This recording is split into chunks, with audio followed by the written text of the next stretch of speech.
Hello student, नमस्कार सभी को। तो हमारी एनटीपीसी की सीरीज शुरू हो चुकी है, जल्दी से जुड़ जाइए। मैंने कहा था, मैंने वादा किया था, जब तक एनटीपीसी का पेपर नहीं हो जाता, जब तक मैं आपको एमसीक्यू की क्लास कराता रहूँगा। तो अब वेट मत कीजिए, जल्दी से जुड़ जाइए। चलिए पहले क्वेश्चन पर हम चलते हैं फटाक से। तो मगध साम्राज्य की पहली राजधानी कौन सी थी, ये मेरा क्वेश्चन है, उसका आंसर आपको देना होगा। जल्दी बताइए। तो मगध साम्राज्य की जो पहली राजधानी थी वो आपको बतानी होगी। बताइए फटाफट। मगध साम्राज्य की पहली राजधानी, इसका आंसर बताइए। तो राजगृह इसका राइट आंसर है। ओके, तो चलिए अगले क्वेश्चन पर चलते हैं। अगला क्वेश्चन है, बिंबिसार किस वंश का संस्थापक था? बताइए, बिंबिसार किस वंश का संस्थापक था? बिंबिसार किस वंश का संस्थापक था? बिंबिसार, इसका आंसर आप लोग बताइए, वरना मैं बताऊंगा फिर। बिंबिसार किस वंश का संस्थापक था? तो बिंबिसार हर्यक वंश का संस्थापक था। ओके, चलिए तो अगले क्वेश्चन पर चलिए चलते हैं तो फिर अगले क्वेश्चन पर। मगध को महान साम्राज्य में बदलने का श्रेय किसे जाता है? तो मगध को बदलने का श्रेय जाता है अजातशत्रु को। ठीक है, अजातशत्रु ने मगध को महान साम्राज्य में बदलने का प्रयास किया था। ओके, चलिए अगले क्वेश्चन पर चलते हैं। अगला क्वेश्चन हमारा रहेगा कि अजातशत्रु ने अपने पिता की हत्या कब की थी? तो अजातशत्रु ने अपने पिता की हत्या 487 ईसा पूर्व में की थी। ओके, कब की थी? 487 ईसा पूर्व में की थी। ठीक है, चलिए चलते हैं अगले क्वेश्चन पर।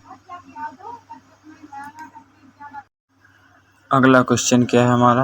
अगला क्वेश्चन है, हर्यक वंश के बाद किस वंश ने मगध पर शासन किया था? बताइए। या इसका मैं आंसर बताऊं तो फिर चलिए, तो इसका राइट आंसर होगा, फटाफट बताइए आप लोग, नहीं तो मैं बताऊंगा फिर। हर्यक वंश के बाद किस वंश में? तो शिशुनाग वंश चला था। ठीक है, हर्यक वंश के बाद शिशुनाग वंश चला था। मगध साम्राज्य के विस्तार में निम्न में से किसका योगदान नहीं था? तो मगध साम्राज्य के विस्तार में सबसे पहले तो ऑप्शन आ जाने दीजिए, मैं इसका आंसर बता दूंगा। तो मगध साम्राज्य के विस्तार में जो नहीं था वो समुद्रगुप्त नहीं था। ठीक है, समुद्रगुप्त को इसमें नहीं माना जाता, क्योंकि गुप्त वंश का पार्ट है। समुद्रगुप्त गुप्त वंश का पार्ट है। चलिए अगले क्वेश्चन पर चलते हैं। महावीर स्वामी के समकालीन मगध नरेश कौन थे? महावीर स्वामी के समकालीन मगध नरेश बताइए आप लोग। इसका आंसर आपको बताना, वरना मैं बताऊंगा फिर। चलिए मैं ही बता देता हूँ कि महावीर स्वामी के समकालीन मगध नरेश कौन से थे। तो अजातशत्रु के मगध नरेश थे। ठीक है, अगले क्वेश्चन पर चलते हैं। अगला क्वेश्चन क्या है हमारा, आप लोगों को भी आंसर देना होगा। ठीक है, क्योंकि चुपके से काम नहीं चलेगा, जल्दी फटाफट चलिए चलें। तो अगला क्वेश्चन, जो महावीर स्वामी के समकालीन मगध नरेश कौन थे? बिंबिसार, वो सॉरी वो गलत हो गया था। तो महावीर स्वामी के थे बिंबिसार, और बौद्ध धर्म में अजातशत्रु के। तो बिंबिसार ने किसके साथ वैवाहिक संबंध स्थापित किए थे? बिंबिसार ने किसके साथ वैवाहिक संबंध? तो सभी के साथ, उपरोक्त सभी। राइट आंसर इज उपरोक्त सभी। ओके, बताया, तो इसका राइट आंसर डी है। ओके, चलिए अगला क्वेश्चन रहेगा हमारा 9th। कौन सा रहेगा? 9th। तो क्वेश्चन, चलिए हमारा जो क्वेश्चन है वो है, मगध की राजधानी पाटलिपुत्र किस नदी के किनारे बसी हुई है? तो ये बसी हुई है किसके किनारे? गंगा नदी के किनारे। ठीक है, किसके किनारे बसी हुई है? गंगा नदी के किनारे। ओके, तो इसका राइट आंसर क्या है? ए। ठीक है, चलिए अगले क्वेश्चन में चलते हैं। अजातशत्रु ने किस राज्य को जीतकर मगध का विस्तार किया था? अजातशत्रु ने कौन से राज्य को जीतकर मगध का विस्तार किया था? तो इन्होंने जीता था इन्होंने ऑल, सभी को। ठीक है, सभी को जीता था इन्होंने, तब जा करके विजय पा पाए। ओके, अगला क्वेश्चन हमारा रहेगा, किस मगध शासक के समय प्रथम बौद्ध संधि हुई? तो प्रथम बौद्ध संधि अजातशत्रु के शासन काल में हुई थी। कब हुई थी? अजातशत्रु के शासन काल में हुई थी। अगला क्वेश्चन हमारा रहेगा कि नंद वंश का अंतिम शासक बता दीजिए। नंद वंश का अंतिम शासक घनानंद है। ठीक है, क्योंकि महापद नंद ने इसकी स्थापना की थी। ठीक है, चलिए तो इसकी स्थापना महापद नंद ने, और घनानंद अंतिम शासक है। अगला क्वेश्चन रहेगा, महापद नंद ने किस वंश की स्थापना की थी? तो इन्होंने नंद वंश की स्थापना की थी। किसकी की थी? नंद वंश की। ओके, तो महापद नंद का आंसर राइट आंसर सी। अगला क्वेश्चन रहेगा हमारा, चाणक्य ने किसी मौर्य साम्राज्य का संस्थापक बनाया? चाणक्य ने किसी मौर्य साम्राज्य का संस्थापक बनाया था? तो जो मौर्य इसका शायद चंद्रगुप्त मौर्य होगा। राइट आंसर इसका क्या होगा? चंद्रगुप्त मौर्य। ओके, अगला क्वेश्चन रहेगा, मगध साम्राज्य की शक्ति का प्रमुख कारण, मगध साम्राज्य की शक्ति का प्रमुख कारण सभी, ऑल इज राइट आंसर, ठीक है। सभी माने जाते हैं, लोहे की खदानें, कृषि उत्पादन और राजनीतिक कूटनीति। तो इसका उपरोक्त सभी आंसर है, ठीक है। क्या है उपरोक्त सभी, तीनों जी और तीनों को मिलाकर उपरोक्त सभी।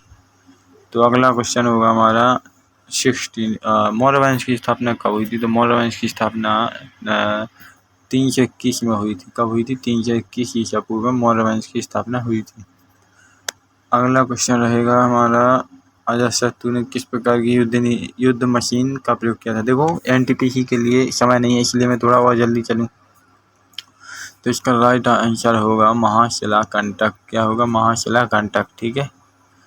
अगला क्वेश्चन, मगध साम्राज्य के पतन का कारण बता दीजिए आप। 10 क्वेश्चन बचे हैं मात्र और मात्र। मगध साम्राज्य के पतन का कारण सभी, उत्तराधिकार, विदेश आक्रमण, विद्रोह, ठीक है। अब इसके बाद में अगला क्वेश्चन है, अजातशत्रु के समय कौन सा प्रसिद्ध धार्मिक परिषद हुआ? अजातशत्रु के समय कौन सा प्रसिद्ध धार्मिक परिषद हुआ, बताइए।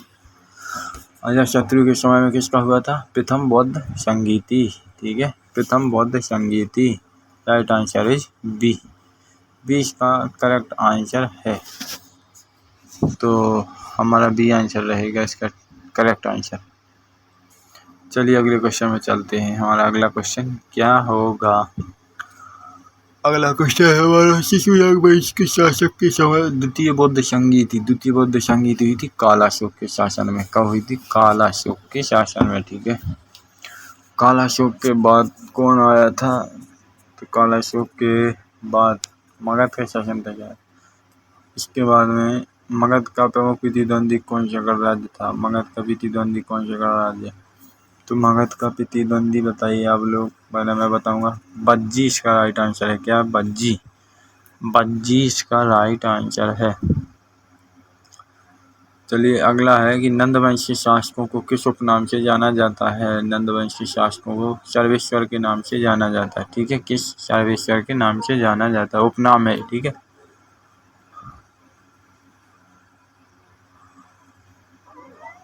बिंबिसार ने बौद्ध धर्म को किस रूप